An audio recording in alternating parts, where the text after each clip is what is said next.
तो आज हम लोग फ्रिक्शन के बारे में ही एक प्रॉब्लम में डिस्कस करने वाले हैं। तो देखते हैं फ्रिक्शन इस प्रॉब्लम में क्या बताया गया है। तो बोल रहा है ए ब्लॉक ए, मतलब ब्लॉक ए है इसका नाम, block a of 10 kg is pulled along a table by a light inextensible string passes over a weightless pulley and carrying a load B of 4 kg at the other end। मतलब यहाँ पे जो बताया गया है उसको पहले हम लोग ड्रॉ कर लेते हैं तो आसान बना रहेगा। तो बोला जा रहा है एक टेबल है, उसके ऊपर एक ब्लॉक रखा हुआ है। तो ब्लॉक को हम लोग बना लेते हैं।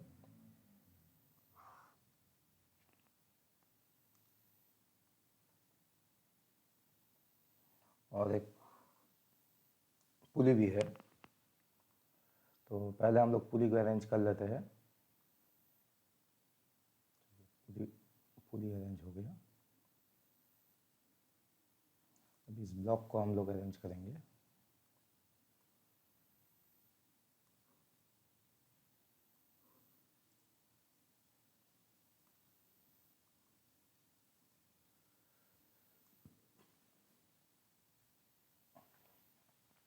तो अरेंजमेंट कुछ ऐसा होगा।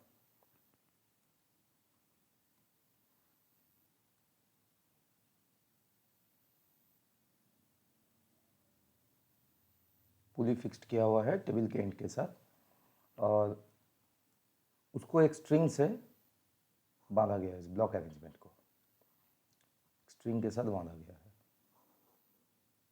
तो ये एक स्ट्रिंग हम लोग लगा दिए पुली और ब्लॉक के बीच में।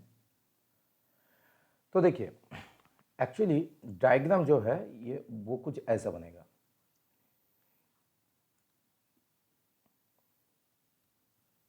ये टेंशन एक्ट करेगा ऐसे, इधर में भी टेंशन एक्ट करेगा।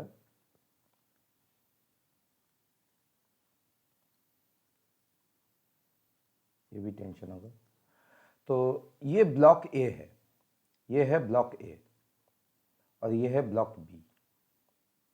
इसका मास कितना है? इसका मास है 10 kg और इसका मास कितना है? 4 kg है। तो ये कुछ अरेंजमेंट ऐसा है। A block a of 10 kg is pulled along a table by a light inextensible string passes over a weightless pulley and carrying a load B of 4 kg at the other end।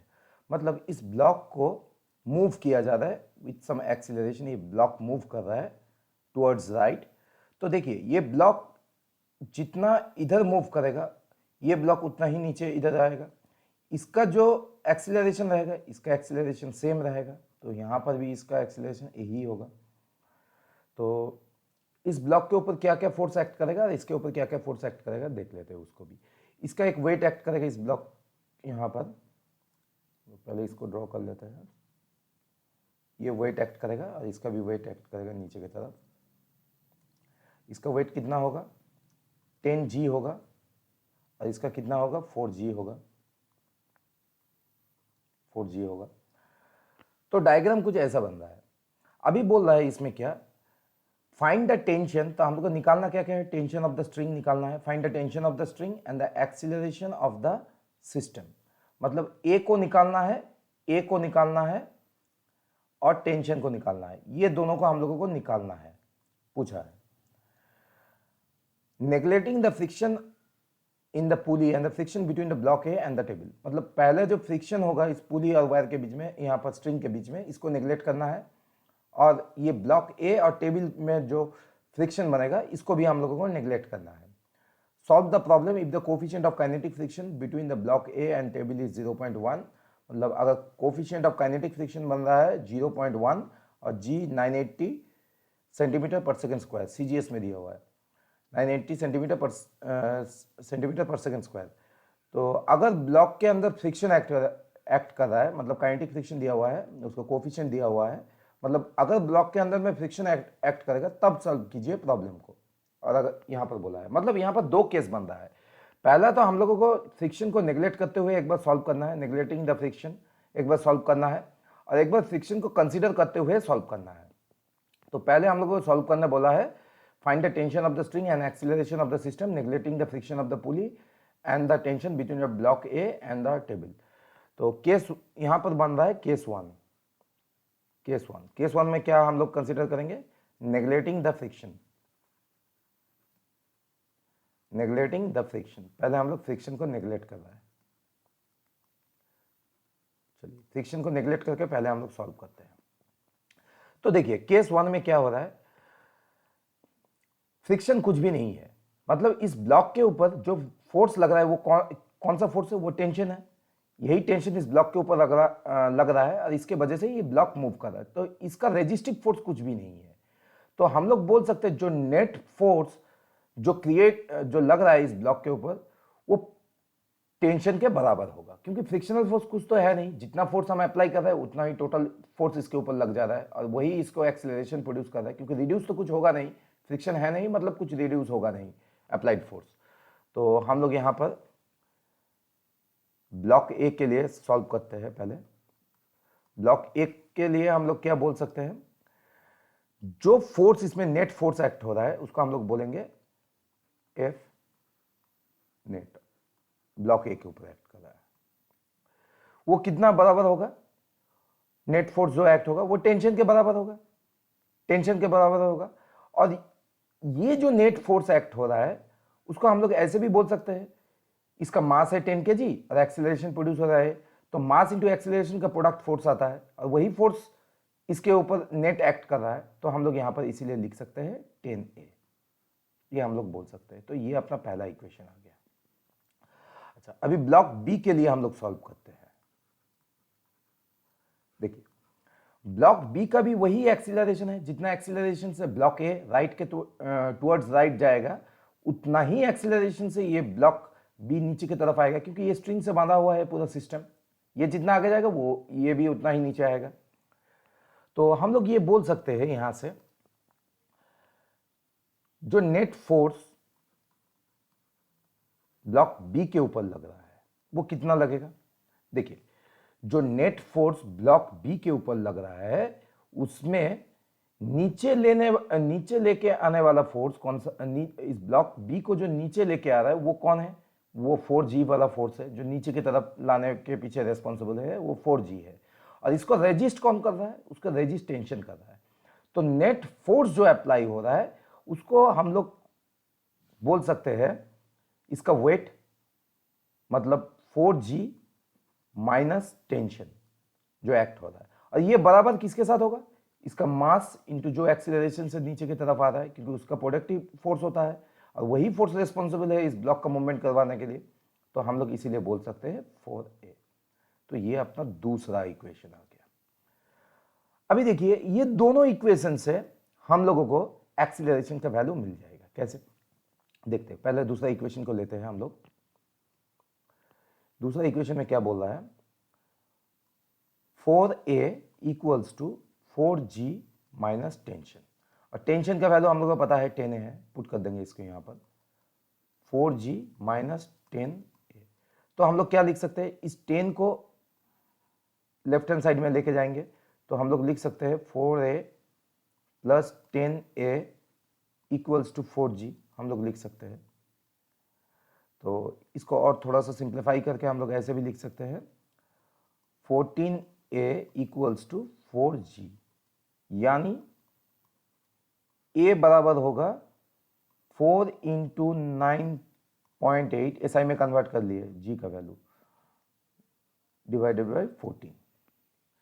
तो इसको हम लोग simplify करेंगे तो क्या आ रहा है देखते हैं।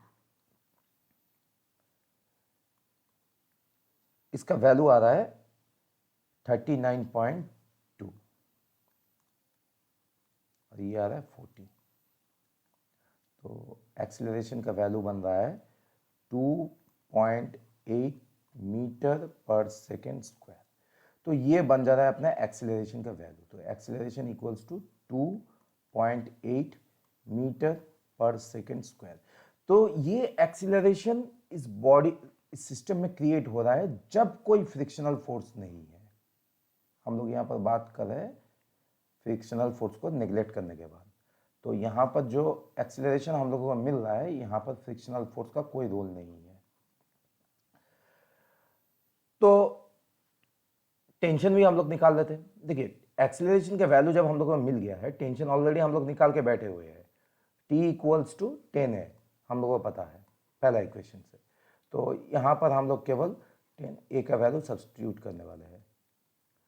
टेंशन है, फोर्स है, तो न्यूटन में आएगा। टेंशन इक्वल्स टू हम लोग बोल सकते हैं, डेसिमल एक घर शिफ्ट हो जाएगा, तो 28 न्यूटन हम लोग यहाँ से बोल सकते हैं। तो टेंशन कितना एक्ट हो रहा है इस ऑब्जेक्ट के ऊपर, स्ट्रिंग के ऊपर टेंशन कितना एक्ट हो रहा है, 28 न्यूटन। तो ये अपना आ गया आंसर 2, टेंशन का वैल्यू जब फ्रिक्शन को हम लोग कंसीडर नहीं कर रहे हैं तब। तो ये तो केस फ्रिक्शनलेस केस के लिए ये एक्सीलरेशन और टेंशन निकल गया। केस 1 के लिए जब फ्रिक्शन को हम लोग कंसीडर नहीं कर रहे थे तब मेरा एक्सीलरेशन और टेंशन निकल गया। अभी हम लोग फ्रिक्शन को कंसीडर करते हुए आगे जाएंगे, मतलब केस 2 के बारे में बात करेंगे। चलिए देख लेते हैं केस 2 में क्या हो रहा है। केस 2 है, इसमें क्या है, considering the friction. Considering the friction,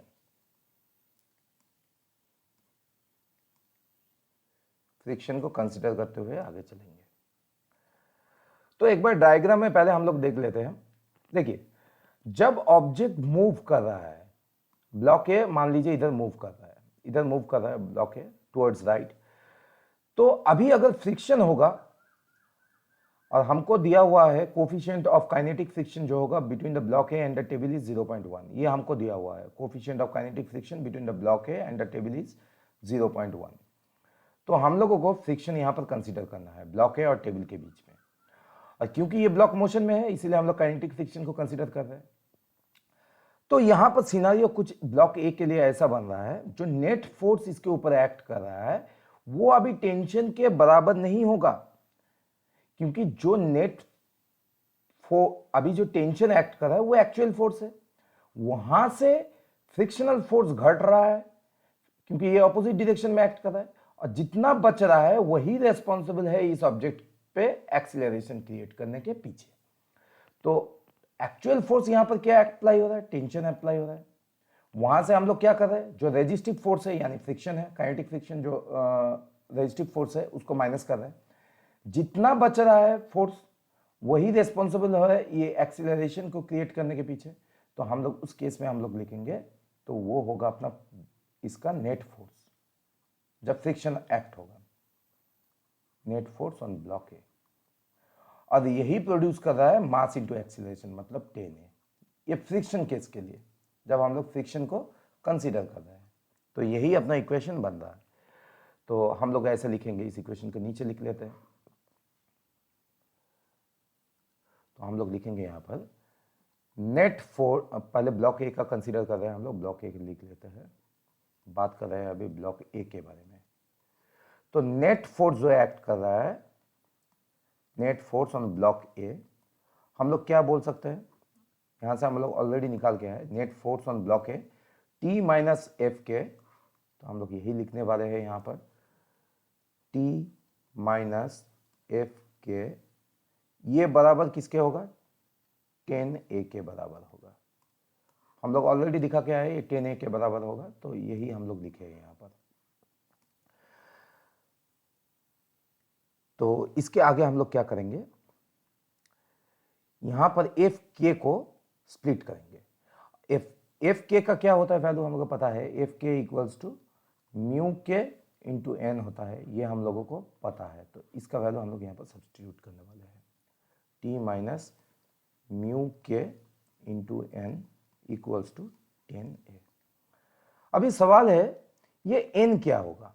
देखिए ये ब्लॉक, फिर डायग्राम में एक बार चलते हैं। ये ब्लॉक एक हॉरिजॉन्टल प्लेन के ऊपर है, इसका कोई एंगल नहीं है अभी, तो जो वेट यहां पर एक्ट कर रहा है वही, इस वेट के वजह से ये टेबल भी एक नॉर्मल रिएक्शन फोर्स को जनरेट करेगा जो कि होगा नॉर्मली टू द प्लेन। तो ये हो जाएगा ऐसे, तो ये हो जाएगा नॉर्मल रिएक्शन फोर्स। तो हम लोग बोल सकते हैं 10g को जो काउंटर कर रहा है वो है नॉर्मल, मतलब नॉर्मल बराबर 10g होगा। तो यहां पर हम लोग वही लिखने वाले हैं, नॉर्मल के जगह में लिखने वाले हैं, और इस म्यू के का वैल्यू दिया हुआ है हम लोगों को प्रॉब्लम में 0.1, और यहां पर हम लोग लिखने वाले हैं 10g। g का वैल्यू क्या है, 10g पहले लिख लेते हैं, नेक्स्ट स्टेप में करेंगे इसको। 10a जैसा है वैसे रख देते हैं। तो टेंशन बराबर बन रहा है -10a, वेरिएबल को लेफ्ट हैंड साइड में ला लिए और बाकी जो अपना कांस्टेंट टर्म है उसको राइट में ला रहे हैं। 0.1 इंटू 10 और एसआई में जी का वैल्यू होगा 9.8। तो डेसिमल को हटा रहे हैं हम, तो नीचे 10 आ रहा है, 10 कैंसिल होगा, 98 इंटू 0.1 यानी 9.8। तो इक्वेशन अपना मिल रहा है 10t minus 10a equals to 9.8। तो ये अपना पहला इक्वेशन मिल गया जब फ्रिक्शन को हम लोग कंसीडर कर रहे हैं। अभी ब्लॉक ए के लिए हम लोग निकालेंगे। देखिए ब्लॉक ए के ऊपर तो कोई फ्रिक्शन एक्ट नहीं कर रहा है, ब्लॉक ए के ऊपर कोई भी फ्रिक्शन एक्ट नहीं कर रहा है। मतलब मैं ये बोल सकता हूं जो ब्लॉक ए में नेट फोर्स एक्ट हो रहा है, जो नेट फोर्स इस ब्लॉक ए के ऊपर एक्ट हो रहा है, सॉरी बी के ऊपर, नेट फोर्स जो ब्लॉक बी के ऊपर एक्ट हो रहा है, ये मैं बोल सकता हूं ये कितना होगा। ये देखिए इस ब्लॉक को नीचे ले आने वाला रेस्पॉन्सिबल फोर्स है 4g। तो ये ब्लॉक नीचे की तरफ आ रहा है, एक्सेलरेशन हो रहा है इस पूरा सिस्टम में, ब्लॉक ए टुवर्ड्स राइट मूव कर रहा है तो ब्लॉक बी भी नीचे की तरफ मूव करेगा, तो नीचे ले आने वाला फोर्स ज्यादा होगा। 4g minus tension equals to मैं बोल सकता हूं 4a। तो ये इक्वेशन में ब्लॉक बी के वजह से बोल सकता हूं, ब्लॉक बी के अंदर में ये कहानी कुछ ऐसा हो रहा है। तो इसी इक्वेशन को हम लोग नीचे लिख लेते हैं ब्लॉक ए के लिए। तो इक्वेशन अपना क्या आ रहा है था, net force on block B, net force on block B कितना एक्ट हो रहा है, 4g minus T equals to 4a। तो इसमें t और 4a वेरिएबल टर्म है, तो इसको हम लोग लेफ्ट में लेके जाते हैं, तो इसको हम लोग लिख लेते हैं कुछ ऐसे, 4a plus T equals to 4g। अब g का वैल्यू हम लोग लिखने वाले हैं यहाँ पर 9.8 ऐसा ही में, तो ये आ जा रहा है 39.2 39.2। हम लोग पहले भी करके आए 39.2। तो यहाँ से हम लोग थोड़ा इक्वेशन को अरेंज कर लेते हैं, t plus 4a equals to 39.2। तो ये अपना दूसरा रिक्वायर्ड इक्वेशन आ गया ब्लॉक बी का, ब्लॉक बी का, ये ब्लॉक बी होगा, ब्लॉक बी का दूसरा रिक्वायर्ड इक्वेशन आ गया जब फ्रिक्शनल फोर्स एक्ट हो रहा है टोटल सिस्टम के ऊपर।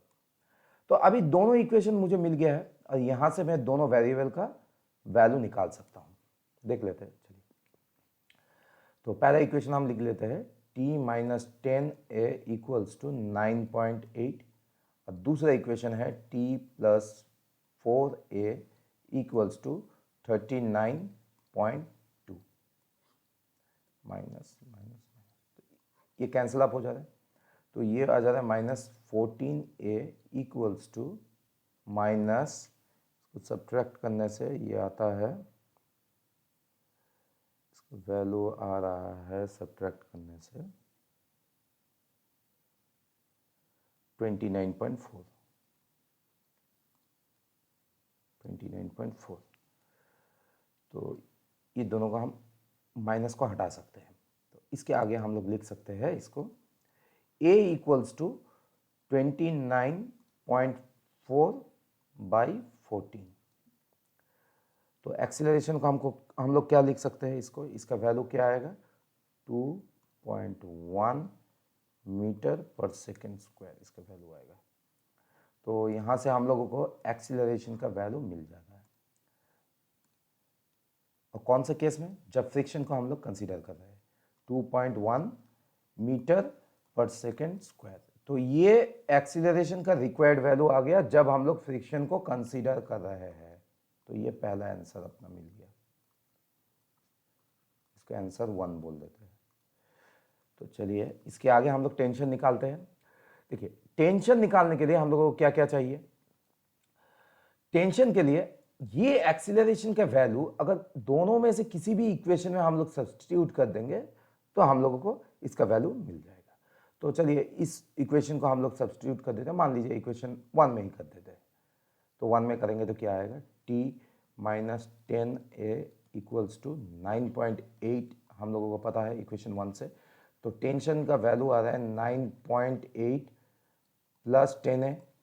तो आगे जाएंगे तो इसके आगे जाएंगे तो 9.8 प्लस 10 इंटू 2, 10 इंटू 2.1।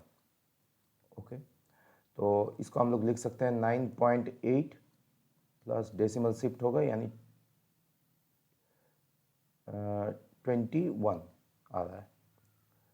तो इसके आगे हम लोग बोल सकते हैं 21 प्लस 9.8 यानी 30.8 न्यूटन। जो टेंशन का वैल्यू हम लोगों को रिक्वायर्ड था वो है कितना, वो टेंशन का वैल्यू आ जा रहा है हम लोगों को 30.8 न्यूटन। और ये कौन से केस में, ये जब हम लोग फ्रिक्शन को कंसीडर करते हुए आगे चल रहा है तब टेंशन का वैल्यू हम लोगों को मिल रहा है 30.8 न्यूटन। तो आशा है ये प्रॉब्लम आप लोगों को समझ में आया होगा, कैसे हम लोग इस प्रॉब्लम में अप्रोच किए।